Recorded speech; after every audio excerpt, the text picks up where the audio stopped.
if you hear me. But if you do, I'm probably not going to hear it because it's a podcast and you're listening like in your car or something. But if you are listening and you holler, maybe I'm near and I could hear you and we could be friends or something. I don't know. But welcome, regardless, to the Two Words Podcast. Holla, holla, player. My name is John, and with me, as always, is my tag partner, Radio Matt. Whoop, whoop. Today, we are taking a look at the best rivalries this business has to offer, because what's a good story without a little good hate? I mean, not a story. I mean, you gotta have conflict for a story to progress. There was hate You in need the an story antagonist and a Yeah, protagonist. there's an antagonist in the story of the crucifixion of Jesus. There would have to be. It'd have to be. Have you seen? Nope. We're getting off topic. No, we're gonna cut that off right now. You're just gonna. So a lot's going on the last week and a half, last 2 weeks since we last recorded, and we'll get to the big stuff. But the little stuff that I'd like to talk about, one of which being Logan Paul getting booed so loud they had to cut the segment. It was deafening. It was the loudest boos I've ever heard from that crowd. They still had him like try and announce like his upcoming fight or whatever, Yeah. or his brother's fight and Yeah. all this, but he's there. It's just boo, boo. It was like there was someone standing at the camera, just yelling boo into the microphone. Yeah. Which, by the way, Jake Paul is going to get his stuff rocked by Tyron Woodley. Like, But I mean, I called that when we were doing the watch along, and they announced it at SummerSlam that Logan Paul is going to be on Raw Monday. I'm like, no, why? What? Nobody wants this. are we doing this? Nobody wants it. Yeah, it was bad. It was so bad they had to pull the Miz out, and even the Miz couldn't save that thing. I actually liked the interaction between the Miz and Like, it was and fun. Johnny Drippy Drip. It was fun, but the whole like America's water Most gun, Wanted. Yeah, the whole water gun thing was really bad. The water gun thing was stupid. Especially because they were doing like the pictures and photos from the SummerSlam the night before, and they edited the photo of Xavier Woods shooting them with the water gun to make it look like there was more water. Did they really? Like, they would have had to. obviously. There couldn't have been less water Yeah. out of that water cannon, quote unquote. But they sold that. They really did. Good on 'em. They They sold acted it. like they were getting hit by a friggin' fire hose, but they were not. It was a squirt. No, It was a squirt gun. Yeah, it was bad. Also, this last Raw Elias vignettes are coming out, and I'm kind of here for it. I'm interested. My interest is piqued. I'm Let's put it that way. here for an Elias. First of all, I want them to start calling him Elias Sampson again because I like that name. But I'm excited at the thought maybe him getting rid of the guitar, and like playing songs poorly, like. Yeah. I mean, it's been a fun gimmick, but it's lasted a long time. And he's probably a really good guitar player, but the tone of the guitar was really, really bad. It was rough. All right. My favorite thing this past week so far has been Wednesday's Dynamite. Very good Dynamite. Such a good Dynamite. Chris Jericho in a career match at All Out against MJF. How do you think that's going to go? Well, initially I thought maybe this is his out. Because like the initial reporting was that he had a 3-year contract that started at the beginning of 2019 and thus would end at the end of this year. And he's being very specific. Right. Like, I can't wrestle in AEW. Right. But I don't know. I think I heard that apparently that contract had a 1-year extension to it already, so it seems like he's going to be in AEW at least another year, but he did mention like joining the commentary team or something like that. Yeah. If he loses. So that still doesn't mean he won't lose. Maybe he will lose and he'll just be in a role less wrestling. Well, we'll say it's wrestling adjacent as opposed to being a main Carter. Near wrestling. I don't know. I don't see him being the kind of person that quits wrestling. just from the person that he is? I don't know. At least not yet.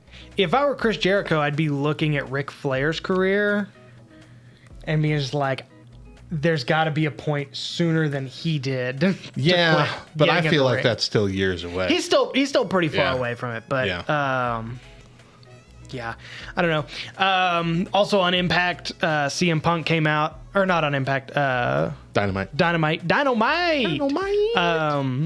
CM Punk came out again for the first time ever on Dynamite. Gave a cool thing. He's going after Darby Allin still, it looks like. But also my favorite thing from that is that they started chanting yes. And he was like, that's somebody else's shtick, and you might have to be a little bit more patient. Yeah, soft confirmation of the pretty hard rumors we've already had. Yeah. That Bryan Danielson will show up in AEW. So if he does, somebody made a sign. There's a picture of CM Punk, and then like right behind him, somebody has a sign that says, "We wish WWE well in their future endeavors." That would be brilliant. So speaking of showing up in AEW, every rumor mill is split on what they've heard about where Bray Wyatt is going. Half are saying that he's definitely going to AEW, and the other half is saying he's definitely going to Impact. Yeah. Impact really, really wants him, from what I understand. Oh, I'm sure they both really want him, but yeah, Impact's been a little bit more vocal about it. But I don't know where we talked about this where he would last thrive. time. I don't know where he would fit in best. It really depends on, I guess, what character he's going to be doing. Something completely different. Yeah. A revamp of The Fiend, a revamp of the Eater of Worlds. Yeah. I think Who you knows? look into like the Fiend on Impact. Just Firefly Funhouse Bray with no Fiend. Just a guy in a sweater. Just a bulky Mr. Rogers. I don't know. Is a guy in a mask on Impact a little too close to Abyss? I mean, I know they're two different characters, but I don't know. But I mean, we have Evil Uno and Dinosaur Boy and That's all true. those guys. What's his name? Okay, for the second real time name? today, I have to remind somebody his name is Luchasaurus. It's not that hard. Thank you. Yes. Hillary's like, T-Rex man. Like, I just don't care about him enough yet. I'm sorry. One day. I mean, I don't care that much about him, but You seem pretty invested. I do like him. I think he's fun. And then also heavy rumors that Adam Cole is making his final appearance either this week or next, and on WWE programming, and will eventually show up on AEW. Take a look in 3 months, see what happens. Yeah. That was because of Britt Baker, though, wasn't it? Well, that's not the only reason, but that was the more that's what kind of sparked this like resurgence in it. But it's been rumored for a while that he's not re-signing, and he has no intention on doing so. Really, that's interesting. Yeah, I wonder why people are starting to not like working in NXT anymore. I wonder. Because that used to be like the land of opportunity. Yeah, until Vince I don't know. McMahon decreed no little people anymore. I only want beef. AEW revealed a new line of action figures this week called the Unmatched series, I believe it was. Miro gets his own action figure. I believe Adam Page has one, Britt Baker's got one, and Cody Rhodes has one. And I want to highlight Cody Rhodes, and if you're listening at home, you can Google this. But I'd like to show Matt and get his initial reaction to the Cody Rhodes new action figure. Show it to the camera for the people that get to watch it here. It is very, very bad. Hard to see. Yeah. He's screaming. Get to the chopper! Yeah. That's like, what it really does. His mouth is a quarter the size of his face. And it's a square. And it's all a square. Wow. It's not a great action figure. Yeah. I mean, it's not the worst one I've seen. No, but it's definitely the worst one you've seen since like the 1980s. Oh, goodness.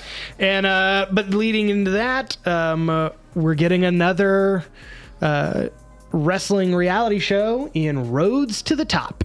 Oh, fun. And this one's going to be all about... and this is just their life, right? This is just their life. This is just the daily life in the Rhodes home. But I feel like it should just be like Ms. and Mrs. Cody Rhodes edition. Right. Or Toto Bella's. How about Karrion Kross's debut? Official debut on the main roster because he's staying there now. Yeah. How about that? Did you see his outfit? I don't think I saw that. Oh, it was gross. They may have cut that. Was it gross? Oh, it was bad. I'm going to take a look. Yeah, you look it up. Awful outfit, but he has announced that he is done with NXT after losing to Samoa Joe at TakeOver this past weekend. So he's moving on up. And I'm pretty sure Vince McMahon just got a hold of him. It's bad when you go to Google Karrion Kross and it's Karrion Kross new look is the first thing that comes up. The shredder, the weird shredder mask. Yeah, the whole red executioner it's like not a outfit. Cool. It's bad. Vince McMahon got a hold of it. Yeah. That's the what was the movie that Sean Connery did? He did it like right after James Bond. I don't remember. It was really bad. It looks almost exactly like that. But I mean, isn't it just like main roster WWE to take a character who is immensely popular and nearly undefeated in NXT? It's his Oh my outfit gosh, from yes. Zardoz. If you want to see it at home, Sean Connery Zardoz. I forgot about that. It's the exact. It's who wore it better. We'll make that graphic up later and put it on our Facebook. It's awful. It's a bad look. It's a bad look. This is a really bad look. And they're going to start calling him Karrion. They're just going to start calling him Karrion? No, I'm kidding. I don't know. I'm Just just sounds like upset. it. They wouldn't do Cross. Nothing is good. Cool. Nothing is good as Killer Cross. Like that's. You have any more? Because I have one more. I had something else. Go ahead and give yours. Okay. So roster cuts and budget issues for WWE are actually leading many to speculate that WWE is actively trying to sell the company. And according to former referee Mike Chioda, he has heard that Disney is the front runner to purchase the WWE. Oh. Folks, if you hated seeing Sheamus in that episode of Psych, you're going to really hate what Disney does. Side note, I actually liked that episode. I liked Psych. I enjoyed Psych all around. Yeah. John Cena showed up every now and then, too. Shut up. I think The Miz was on it once or twice. I believe The Miz was on it once. Yeah. It was good. Dax Shepard has started tweeting out some very questionable tweets in regards to is he going to keep on wrestling. Cash Wheeler is nursing, I believe, a knee injury or a shoulder injury, one of the two. And he tweeted out, tag team, Dax Shepard. Not Dax Shepard. Dax Hardwood. Okay. Dax Shepard is... I was about to say, is somebody else. Dax Shepard's wrestling. Dax Hardwood tweeted out, tag team wrestling has been a major chunk of my life for the better part of a decade. It's how I fed my family. It's the foundation of what our legacy has been built on. But is it worth it? I guess we'll see. So maybe they're just unhappy. Maybe he doesn't want to wrestle anymore. Well, no, I think it might be part of a gimmick. Because they did bring that up. If you didn't catch it, they did bring that up on Dynamite when he got up on the screen and he said something about his brother has, that hand injury that he has or whatever, and he said, it might not be recoverable. We might not be a tag team anymore for too much longer, but we do have to have this one more match kind of thing. Yeah. And so it does sound like that they're leading up to the fact that they're going to have to break apart, but I'm not sure that they're leaving. Yeah. Or at least he's leaving. Yeah. Who knows? And also, finally, on a recent episode of the Stone Cold podcast, WWE champion Bobby Lashley revealed that he was training and on the road to going to the 2004 Olympics in Athens on the Olympic wrestling team. Really? He was going through nationals and doing all this stuff, and he was training and getting ready for that until a would-be bank robbery put an end to that. So apparently he went into the bank, was going to deposit some money, and somebody came in with a gun and started shooting, and he dove down onto the ground. And he said when he got up, he had like twisted his knee and blown his knee up. Dang. And that's what ended his wrestling career. But I was thinking about that because like if I hurt my shoulder or if I like mess my knee up a little bit, like it's really probably not going to change my day to day too often. Let alone ruin my dreams. Yeah, let alone ruin my dreams. But for like Bobby Lashley, like a bum knee. Like a microchip, there's sand in the microchip, and I just think microchip is compromised. The microchip is compromised. Man, that's 2 Parks and Rec references. Stop. Way to pooping. Oh, such a good episode. But we talk about like people when you're a wrestling fan, you always run into people going like, oh, well, that's fake, right? That's fake. Did you know it's fake? Like, I don't know. Did you know? Did you know it's fake? It's all fake. Yeah. But, like, Triple H is real. He's a real person. You can't fake that meat. Can't fake meat. Coming exclusively to the 2 Words store on All This Meat shirt. You can't fake this meat. You can't fake this meat. Yes!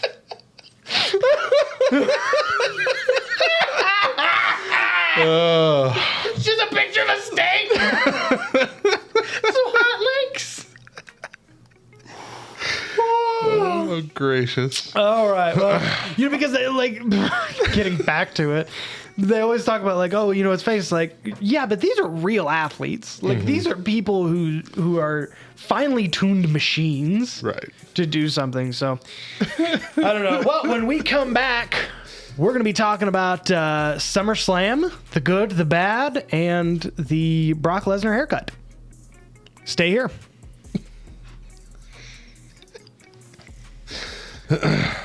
I did not make any notes about SummerSlam. I need to look up the SummerSlam card. Yeah, just pull up the card and we can kind of talk about whatever you want to pull out there. I just have a couple notes based on I'll just ask you a bunch of questions. what's going forward.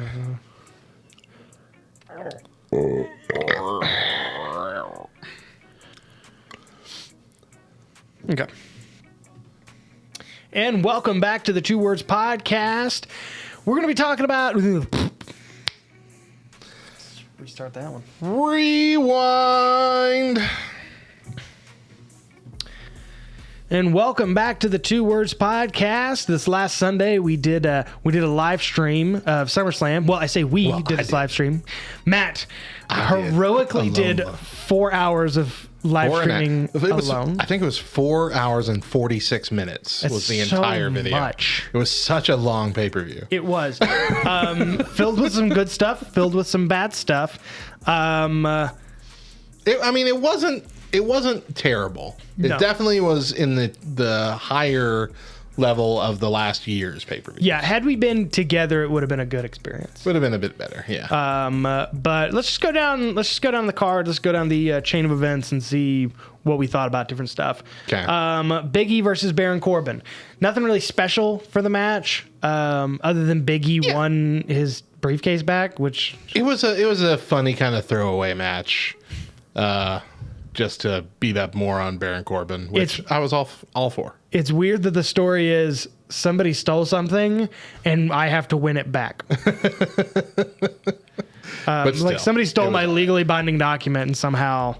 Well, I mean that's kind of what the Miz did. So who knows? That's exactly what they did. So they've done that 2 years in a row, and I'm not excited about it.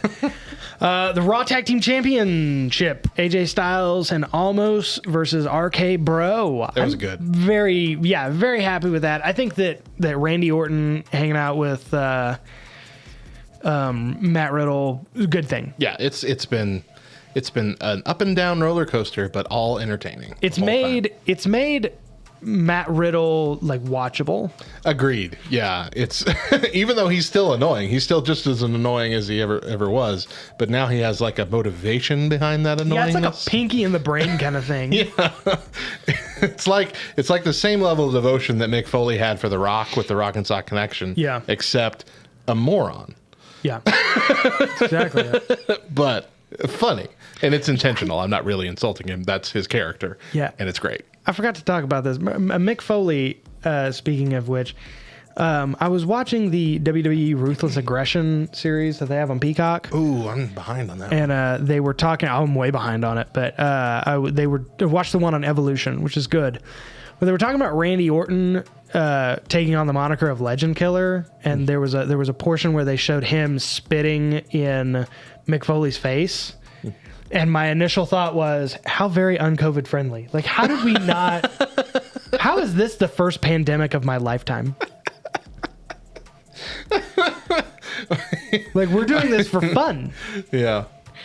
I mean, yeah, there's so many things that feel so weird now. Yeah, like, watching it back, just like, that's not okay. Alexa Bliss versus Eva Marie. What is this? What is this? Well, it's over apparently. Thank goodness, because Alexa came out and basically taunted Charlotte on Raw. Yeah, that's so I'm fine with that. I still want to give the weird puppet doll a kick to the curb and just have evil Alexa go against Charlotte. But and like the Dewdrop dynamic was weird. Dewdrop is weird. Dewdrop is entertaining. I feel like the story was bad. I said this when we were doing the watch along. I don't know all that much about Dewdrop. Like, I haven't been exposed to her enough to have an actual opinion. But she seems like she could be entertaining. So I'm all for more of her. Just not with Eva Marie. I don't like Eva Marie. No, it and it's like, why bring her back? Right. Especially why bring her back and not change a thing? Right.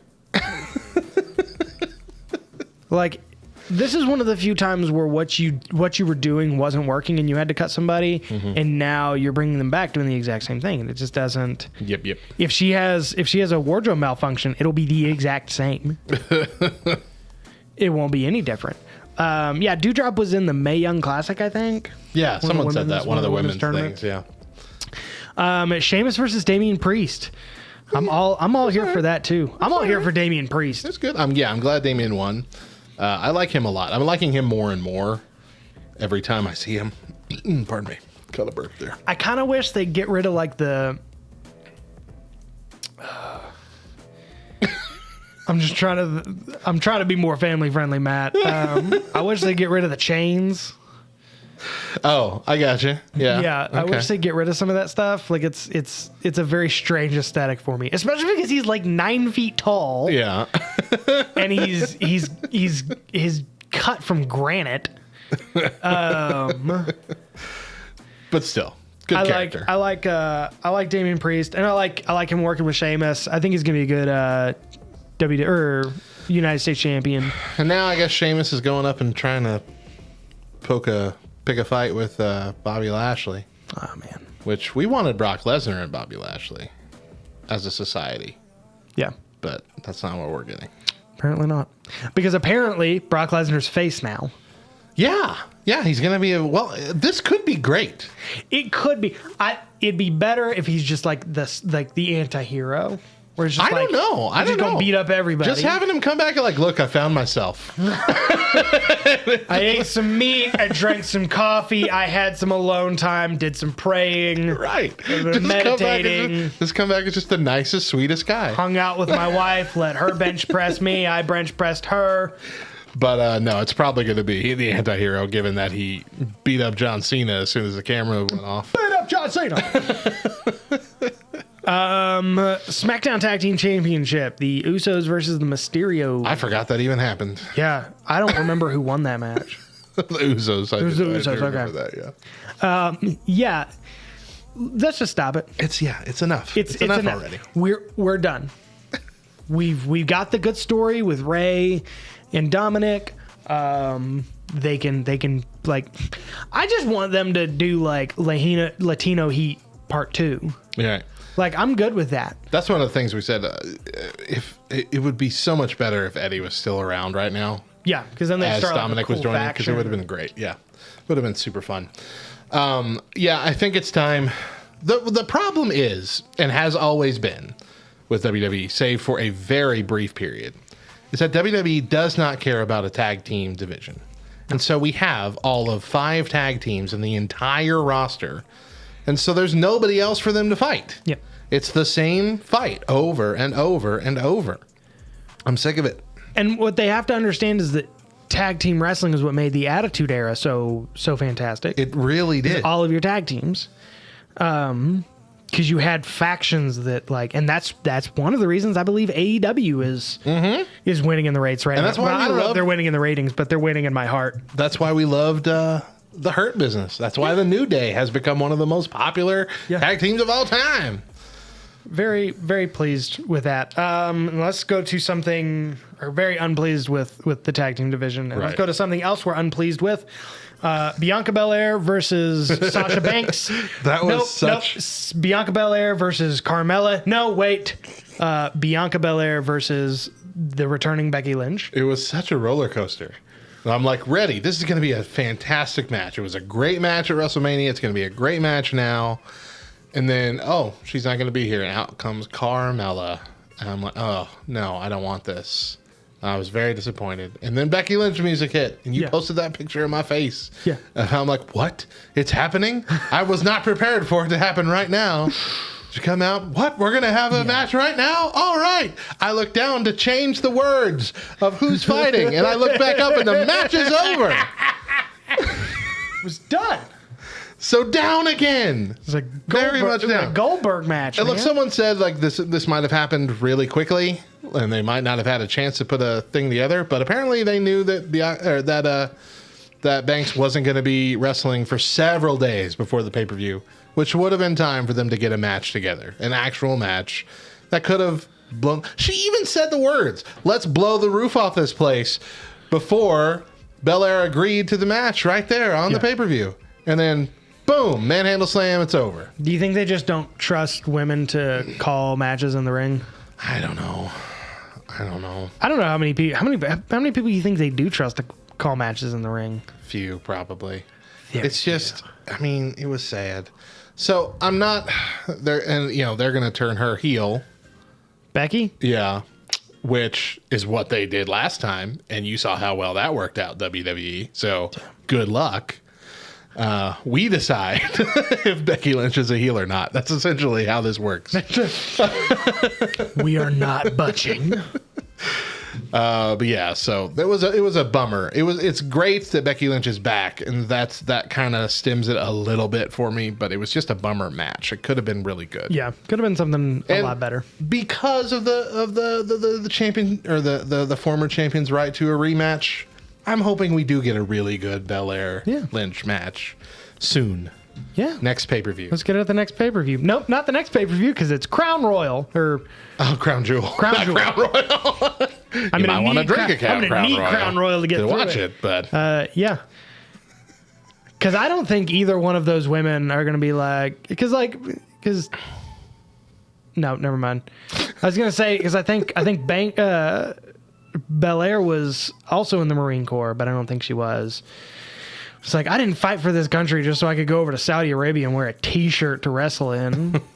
But then again, Lacey Evans did it. Where's Lacey Evans been? She got pregnant, didn't she? Yep. Yeah, she got pregnant. So with Ric Flair's baby. So she's in the same boat. Let's not forget that story. Becky Lynch. I'm looking forward to her return. I feel like I was just really starting to like her character. No, definitely. Yeah. Drew McIntyre versus Jinder Mahal. What was that all about? Yeah. Meh. Can we get away from the Drew McIntyre thinks he's going to lose, so he pulls out a sword and threatens to murder somebody? It's like, I think I'm going to lose. On guard! Like, stab. He ain't gonna hurt you. He ain't gonna stab you. He's just not used to people. I mean, there was just no purpose, and for somebody who was WWE champion the ramp up was lame. It was short and lame. Yeah. The storyline carried no real weight. I really feel like Drew McIntyre, for somebody who carried the whole company on his very broad, hairy shoulders For the entire for the year. entire with no, COVID year. With no fans in attendance. Like, and you don't, like, think about what he could do when all the fans came back. Mm-hmm. And, like, People loved him.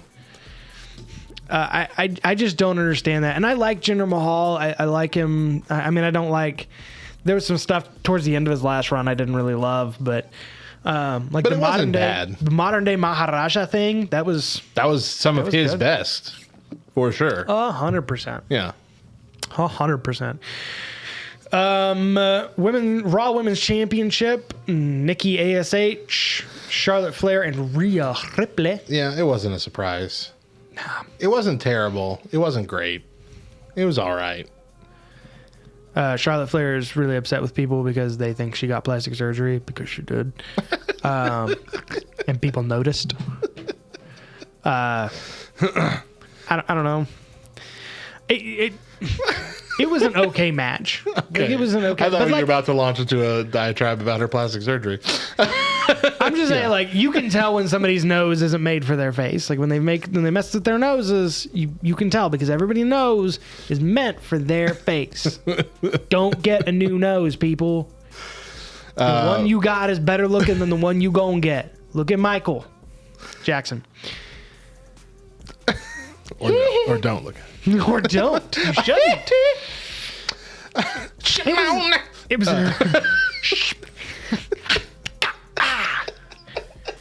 we do an entire podcast of us just making Michael Jackson sounds. I'm really glad that you loved the Razor Shimona meme. It was great. I'll post that on our Facebook as well. I sent Matt a really funny Razor Ramon meme. But back to the match. The match was okay. Yeah, it wasn't. it was It wasn't anything bad. It special. just wasn't really anything to write home about. I did like that they gave Nikki a fighting chance. Like she was in the match, and it felt like that they were trying to make that a point. Like the other two were like, "No, this is between us. You just go sit down over here." And she wasn't taking that. I did like that story element. There was a good amount of storytelling in the match, but you still kind of knew hanging overhead. Yeah, this is your last run here, Nikki. It's done. It's done over as quickly as it began. Match of the night: Edge versus Seth Rollins. So good. From the dang entrance of Edge. Oh, the So Brood dang good. entrance. So good. Coming up out of the, well, it wasn't technically the ground, but coming up out of that weird platform they had to wheel in. And he even kind of got the walk back where he like bobs his head all funky. Yeah, it's so good. It was And really then it good. immediately cut in the middle. It hit the nostalgia portion, Yeah. and it came out with a really spectacular match. Yeah, no, it was good. It was good. And really the match, I mean, granted, can Seth Rollins put on a terrible match? Right. I mean, it started kind of slow, actually. Like I recall, at the first 5 minutes of it or whatever, it was just a lot of Edge getting knocked down. Yeah. But once it picked up, it picked up. Yeah, once really it picked well. up and they really rolled into, and I think that makes a good match is that they pace it well. You can't always come out of the gates just losing your mind. No, absolutely. Yeah, it was a good build up. And the finish was really, really good on it. And yeah, I'm very happy with that. WWE Championship, Bobby Lashley versus Goldberg. I'm really sick of non-finishes on pay-per-view matches. Yeah. For whatever reason. The pay-per-view is supposed to be where the thing is settled. I paid for this? Right. Like this is, I mean, I understand that doesn't mean as much today because we got the network and now Peacock. And so you're not paying $60 a month to watch this. But still, the idea has always been have these false finishes, have these countouts, have all these, shenanigans during the build up to the match, but then let the match be the match. But WWE has gotten into this long habit now of at least once a pay-per-view, sometimes multiple times a pay-per-view, having a match end with a disqualification or a count out or some other wonky thing that was a rule this one time but never existed before this match, like all these weird things. And so this one, Goldberg, his knee hurts. I can't stand up. Okay, we'll pin him and let the match be over. Do you think that's why pay-per-views have kind of gone off the rails in the last few years, is because they've realized people aren't paying $60 a pay-per-view? Oh, absolutely. The money draw is now the shows.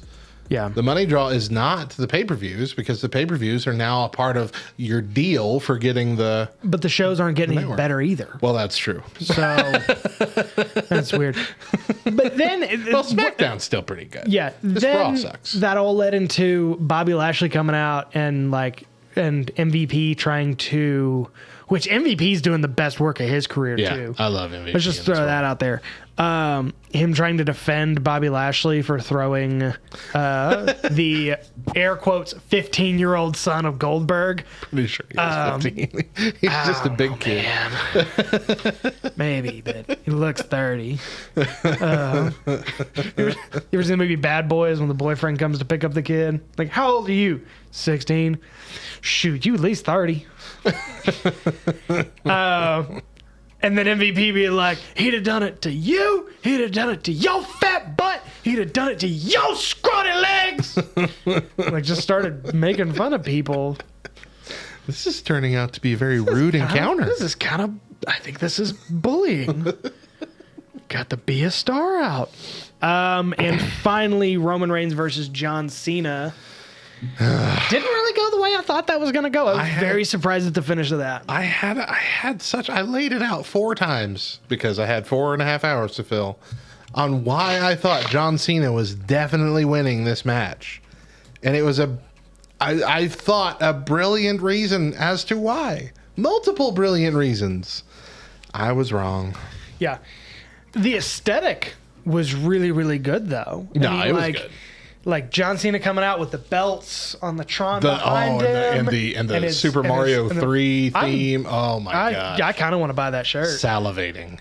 Yeah, it was really good. The aesthetic of the whole pay-per-view, honestly, was really good. It's a good-looking arena to do Yeah, it was all right. stuff in. It kind of makes me excited for them to go into SoFi Arena.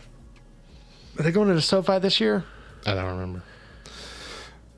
They're either going to SoFi or they're going to Dallas Stadium again. I think they're going to SoFi. Okay. But yeah, I mean, overall, it looked great. I'm not a fan of when the entrance ramps have to be curved like that, but still, I kind of do like it. You kind of like it? I don't know. It kind of gives, because there's this nostalgic footage that they always use when they're talking about the Ultimate Warrior of him running in. I think it's at the Royal Rumble, and it's like this really long, kind of curvy ramp, and he's like really pumped up, and it just always kind of reminds me of that. I gotcha. That scene and that energy, and it really. You know, if you're walking it, it looks terrible. But if you're like really like pumped up and you're getting into the crowd, kind of like Edge had, it's like it's a really good. You can really use it to your advantage. But yeah, I felt like this was definitely at least the second best match of the night. I was really into it. Yeah. And I really genuinely went back and forth that entire match and what I thought was going to happen. Just like you said, the finish was not what we expected it to be.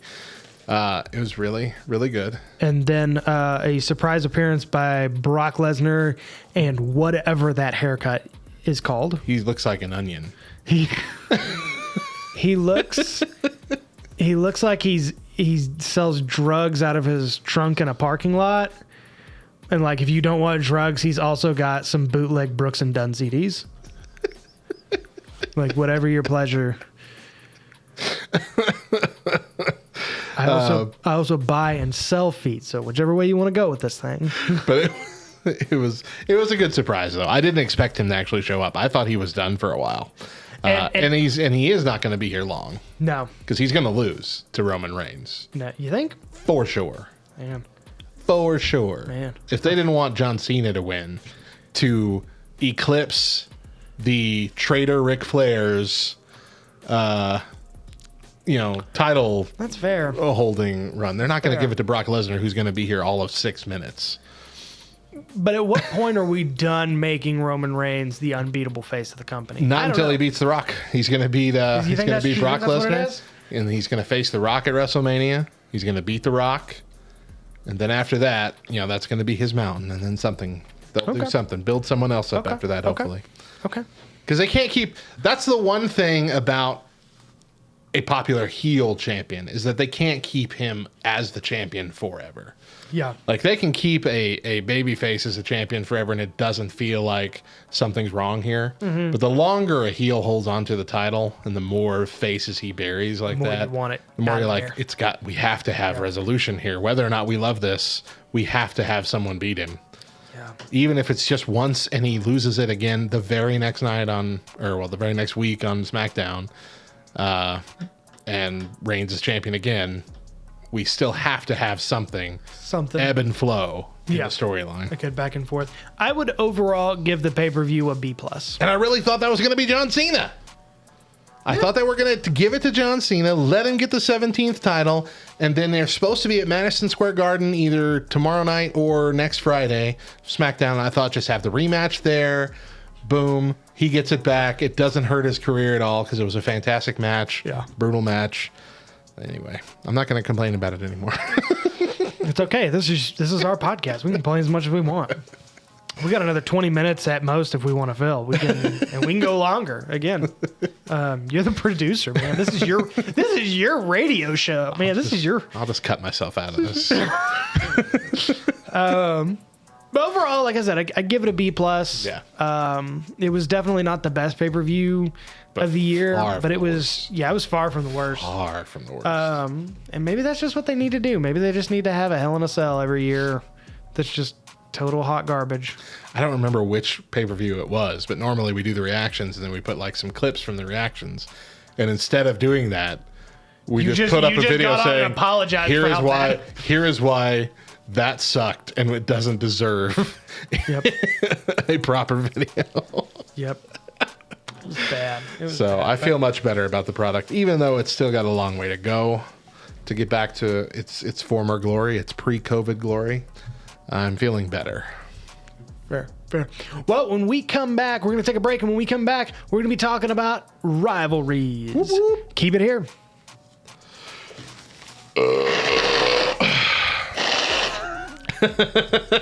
Just get all the bodily stuff out. Noises. All the noises we can muster. Oh, man.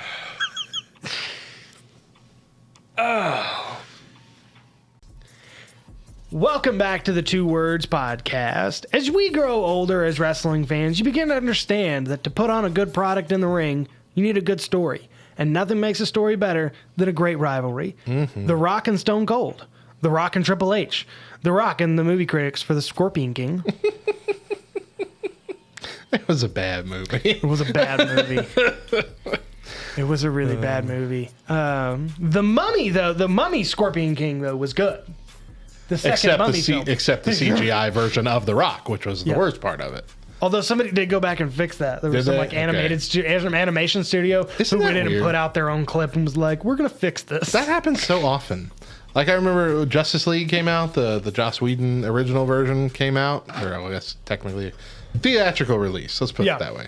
Came out and they had that weird lip problem with and somebody like fixed it immediately on the internet. I'm like, why didn't you hire this guy? That's all you got to do. All you got to do. He did it for free. You put just superimpose this over what you released. He just put on a Snapchat filter. That was all he did. Anywho, rivalries. Anyway, rivalries.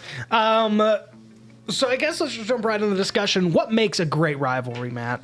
Well, first of all, you got to be able to get the crowd going. You got to be able to sustain long promo segments and elongated matches, keeping people on the edge of their seat. Both. And it's rare. Both yeah, but yes, together. it has to be both. It Yeah. cannot be one or the other, or it will not work. If it's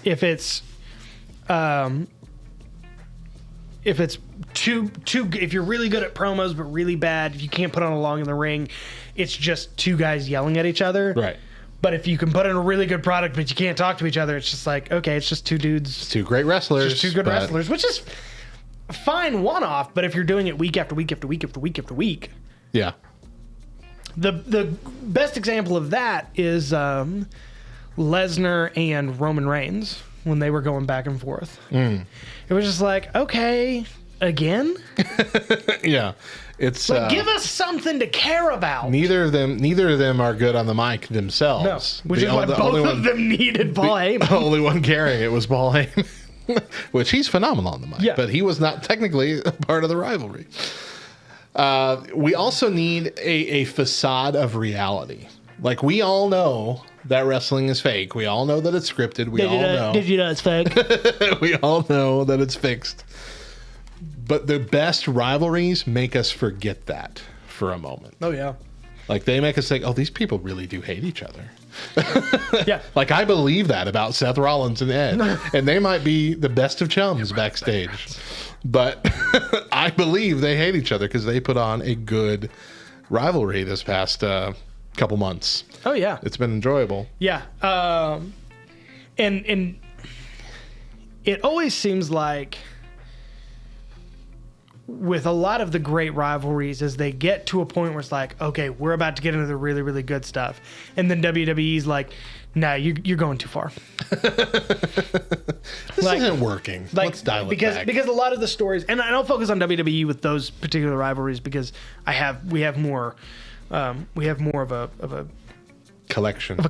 of them, a bigger area, bigger whole, whatever. Longer time span to draw from. Yeah. Is what you're saying. Yeah. We have a bigger hole. A bigger hole. A bigger hole with which Yeah. to pull out of things.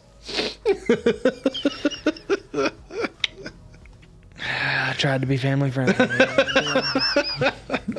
It might be the least family friendly of all the LTN podcasts. And not necessarily on purpose. No, it's definitely on accident. It's 100%. Like, I'm really sorry. But like, I always go back to the story that Jericho tells about his rivalry with CM Punk, Yeah. because it was going really, really well. And somebody asked him one time, what was next for that rivalry, and it kept going. And he's like, I wanted to tattoo CM Punk. Like, I wanted to like tattoo my name. I wanted to like tattoo my name or something on there. That would have been dope. And he's like, I brought it to Vince McMahon, and Vince McMahon was like, well, I don't understand why that's a problem. He's covered in tattoos. He goes, because he chose to have those tattoos. I'm gonna give him a tattoo that he doesn't want because it's from me. And he's like, Vince McMahon just didn't get it. And I think that's a big thing. Is like, Vince McMahon doesn't get how to trash talk people in the modern era. Yeah. I agree. This is why we like watching Wild and Out. I don't like watching Wild and Out. I mean, I don't like watching that Wild and Out that much. Ever since Nick, since Nick Cannon got in trouble for being racist or whatever. Nick Cannon's a weird story for another Very time. weird story. But yeah, it also needs to have the right people. Like, we have plenty of rivalries that we have complained about just from the last couple weeks. Yeah. Because they stink. They go on far too long. We've had far too many of the same match over and over again with I was so sad watching Raw this week to see AJ Styles and Omos come out to challenge RK Pro again. Didn't make any sense. With saying nothing different. Hey, Matt Riddle. Orton didn't even give you a hug.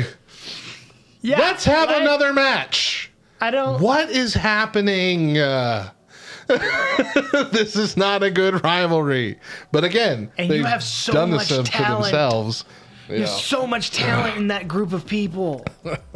You could do so much. Just make it a good story. Yeah. So, well, that's Steal Riddle's scooter. Something. Just build something other than just coming out and going, you suck. Nuh-uh. That's not a good rivalry. I hate you. I am the victim of a hate crime. It's not a hate crime, man. Well, I hated it. Oh, I hated it. Oh, man. Well, we've kind of covered why rivalries don't work, I guess. But who really had the best rivalries? Okay, so I have a lot of honorable mentions, and then I have my top. Okay. Is that what you have set up here? Sure. Some? Okay. I just have a list. Well, I'll give you my honorable mentions. How is it that I was like, I'm going to be more prepared, and I'm way more prepared, and you're still way more prepared than I am? Because I believe in this show, John. I do too. I believe in this show.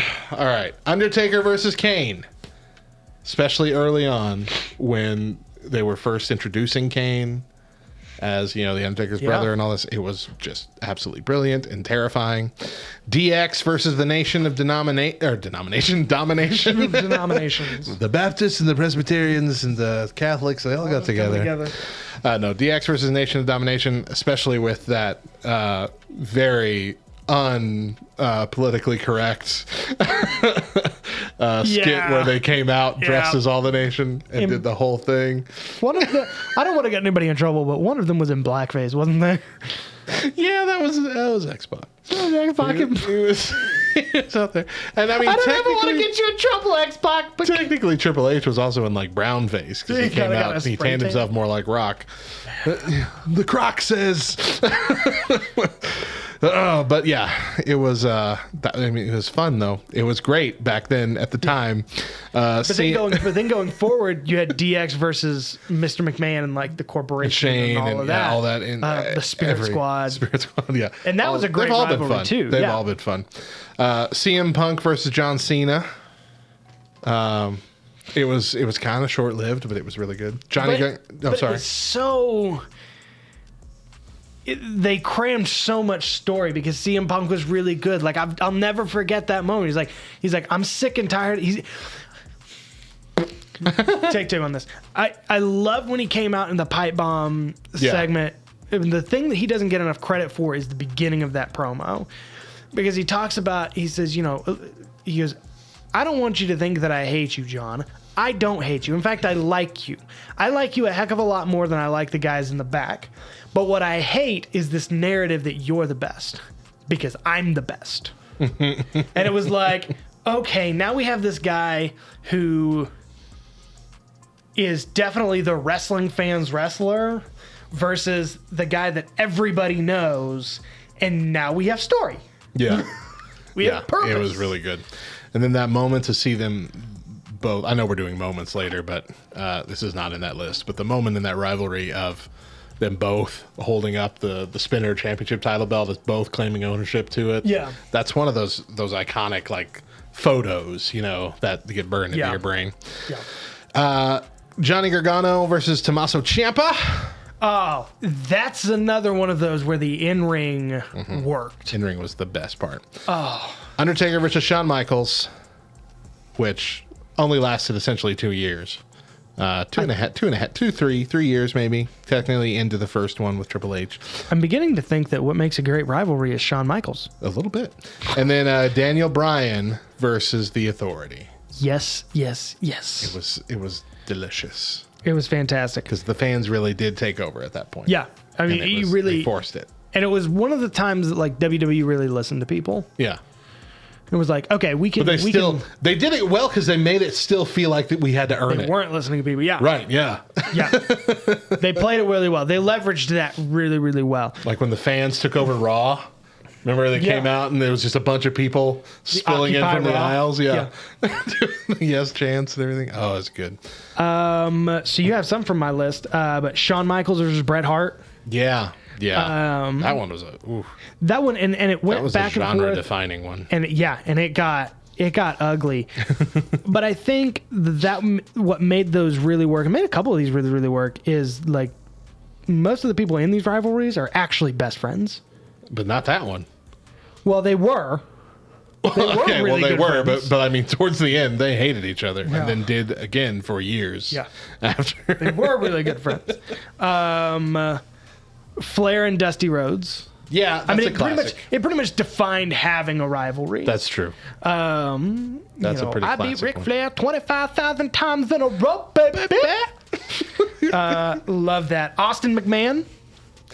Yeah, well, that's my best. That's your best? That's my favorite. That's probably one of my best because like everybody wants to take on their boss and everybody wants to lift that finger to your boss. But it lasted for a long time. Like this was one of the longest running rivalries without like some sort of break. Like we had the beer truck incident, the cement mixer in Vince McMahon's car, the appearance, the wrestling match at St. Valentine's Day Massacre between Austin and McMahon, a cage match where Paul White like rips up out of the ground, and accidentally loses the match for McMahon, even though he was supposed to beat up Stone Cold. The Royal Rumble where Vince McMahon came in at number 1, disappeared. Austin tried to hunt him down in the building and gets jumped, and then McMahon wins. The Stone Cold became the CEO of the company at one point. The bedpan incident at the hospital. The fake gun that made Vince McMahon pee his pants live on Raw just to come out with the old cartoon gag of the little flag that popped down and says "Bang 316" on it. I mean, there was the greater power thing where we finally thought that they had mended fences and they were on the same team, and then it turned out it was me all along, Austin. Yeah. It was such I can't even, if you can't tell that I loved it. Yeah. I have watched numerous documentaries on it over time just to relive it over and over again. But it was such a long-running thing and such an awe-inspiring thing to see McMahon become that character. Yeah. McMahon, Mr. McMahon.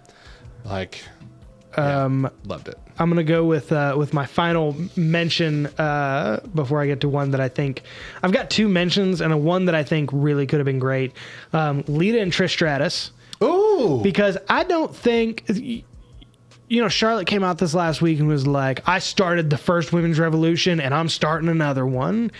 But really, like Trish Stratus and Lita started the women's revolution. They had banger matches. Such good matches prior to the just fall of the women's. Like they just had good matches. It wasn't good women's matches, right? But they were just entertaining. Really good matches. Lita was incredibly athletic.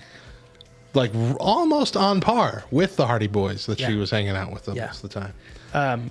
Matt Hardy and Edge. There's another one where it really made sense that they weren't friends. That was a real one. Hatred. Real ones know. And to me, I believe that one rivalry that did not get its time in the sun was Cody Rhodes and Brody Lee. I think that could have been one of the grandest rivalries. I think that rivalry would have put AEW more on the map. I mean, obviously a shame. There's nothing you could do about it. Shame that Brody Lee passed away and was never able to really experience what AEW is. But even in the very short time they had, I mean, that dog collar match and the things that he was saying and their back and forth, I mean, it really was a perfect recipe for something amazing. Yeah, I agree with you. Is that all your list? That's all. That's the bulk of my list. All right. So I got some moments. Oh, I have the Rock Hogan too. Okay, that's one of my moments here. Like my honorable mention favorite rivalry moments, oddly enough, most of them are not a part of the rivalries that I listed. Yeah. They're part of other rivalries that maybe weren't entirely great from start to finish, but had some amazing moments. The Rock versus Hogan one, in my opinion, the best moment was that face-to-face when they were standing in the ring at the match finally, looking into each other's eyes. They both did the look, and they both look around. Yeah. And the crowd turned because The Rock was the face. Yeah. Hulk Hogan was the heel. And in that match, the crowd flipped. And now they wanted Hulk Hogan to win. Yeah. And it was such an organically awesome moment in that rivalry. That ended there, essentially. But it was a momentous occasion. Ladder matches for the Dudley Boys, the Hardy Boys, and Edge versus Christian, or Edge and Christian, rather. It wasn't so much of a rivalry on the mic, like they had a bit of it, but it was just they just fought each other. Yeah. they just wanted to fight all the time, and they were great. Their 2 ladder matches were amazing. And then Kurt Angle's milk hose bath on Austin, mimicking the beer truck bath. That was great. So some of my favorite moments, I really love Shawn Michaels and Jericho at WrestleMania 17. That was good. The super kick right there at the end. Yeah. Like that whole match was amazing, and then at the end of it, it just capped it off into this just amazing thing. And then Shawn Michaels and Ric Flair, I'm sorry, I love you. Yeah. Oh. Like I'm tearing up right now. We're both tearing up. Oh. And I think that I love it because in my mind, I can suppress enough memories for that to be the end of that story. Right. And like, because Ric Flair leading up to that point was a shell of the human being that he ever was. And something interesting that because we always talk about how ancient Ric Flair is. He's 72. Really? He's 72. He looks 98. He was 50. Yeah, he was 59 in that match. Looked $1 billion. Yeah. But he's looked 98 for the last 30 years. Yeah, he's looked old since the 70s. But that moment, and that, because it was, I don't know, there's just something about that moment. Like, you can't watch it and not cry. Yeah.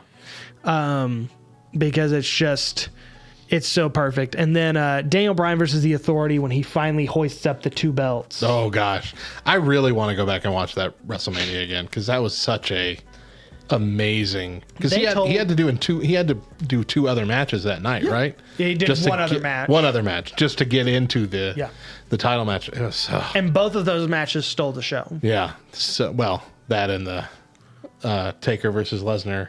Well, that end of streak match too. Man. All right, so here's my favorite, and ironically, again, it's an HBK match: Taker versus HBK 2, streak versus career. Michaels has been beaten mercilessly for 20 plus minutes, yet he refuses to stop. He strains to pull himself up, grabbing Taker's tights to try to get to his feet. Taker is yelling at him, almost in pity, "Stay down." Yeah. Not in an I want to win way, but in a way that says, please don't make me keep doing this to you. I'm getting goosebumps just hearing you talk about it. Literally actually crying when I was watching that live. Yeah. Then after a few brief moments of, the match ended like a minute later. He tombstoned him, it was over. But after the thing ended, Undertaker celebrated for like half a second and then picked Shawn Michaels up, shook his hand, and they would have hugged. It was like a half hug, but Taker could not keep on his feet, so he kept almost falling, and he had to grab onto the rope. But Shawn Michaels was hugging Taker. Yeah. And then Taker left. Like, he won the match, but he left the ring and let Shawn Michaels have his final applause, say goodbye to the WWE Universe. He fell to his knees, openly said a prayer of thanks to God right in the middle of the ring. It is one of the most bittersweet moments in WWE history and the best wrap-up to a long and storied rivalry that produced 2 of the best matches of all time. Oh, yeah. Yeah. Those 2 matches. But the same way with WrestleMania 28, the end of an era match, because like they go through this hellacious match. I mean, that match is hard to watch. Like, that match is one of the only physically difficult matches for me to watch. That was Taker Triple H 2. Okay. So that was the end of this whole storyline, really. Yeah. That was like 4 years in a row. Yeah. And like it's horrifying to watch. Like, it is very difficult to watch these 2 dudes beat each other up like this. And then the bell rings, Taker wins, and they all walk out together as buddies, as if to say, like, okay, we're done fighting. That was fun. Like, we're done. We're done. Out of our system. We've got this out of our system. We have settled it. It is a once and for all thing, which we're gonna move on. We're gonna go have some. We'll meet up at the Chili's. I got us reservations. Awesome blossom. Sunday nights are kind of busy. Well, is that it for yours? That's all I got. Yeah. Well, that's it for us. Tell us what you think. Did we miss any great rivalries? Did we miss any great rivalry moments? Let us know on Twitter or Facebook at 2wordsLTN. Hang out with us. Talk to us. See what's going on. If you haven't liked our Facebook or Twitter, do we have an Instagram that we never check? Technically, yes. Okay. Go like us on Instagram. Maybe we'll start posting some pictures. Who I don't knows? know. One day. But hang out with us because we got some really fun stuff. We got a lot of fun content that we're going to be putting out soon, and you'll want to be a part of that. And while you're at that, check out all of the Love Thy Nerd network of podcasts. If whatever you're into, Love Thy Nerd's got it. Well, I mean, not whatever you're into. Not whatever. Not like whatever you into. But a lot of things. Damian Priest probably ain't got too much in common, but I bet he's a nerd. But thank you. We'll be back in a couple of weeks with something we're working on. I'm not gonna spoil anything. Just in case. Just in case it doesn't work out because we still haven't confirmed that this is a possibility. But in a couple of weeks, I think we got something you're really gonna like. Especially for you older fans, I think it's gonna be a lot of fun. But that's it for us.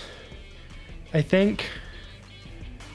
This is your outro, I pal. feel like I'm missing something, but really just hit us up on our socials. LoveThyNerd.com. LoveThyNerd.com. LTN Radio is where we're at, is our home.